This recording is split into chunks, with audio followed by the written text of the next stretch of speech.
We spoke to 4,500 business leaders across 9 markets in Asia on the state of corporate sustainability in the region. While 95% of companies have set sustainability targets, only 47% are taking comprehensive action to achieve them. We call this the green impact gap. And while it has gotten a bit smaller, companies face barriers in working to close it.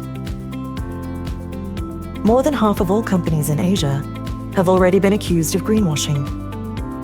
And for companies in the utilities, semiconductor and data center industries, this number is closer to 60%. Greenwashing is a major concern for all industries, with almost 7 in 10 companies expressing concern about being accused of greenwashing in the future. Navigating sustainability transformation can be challenging.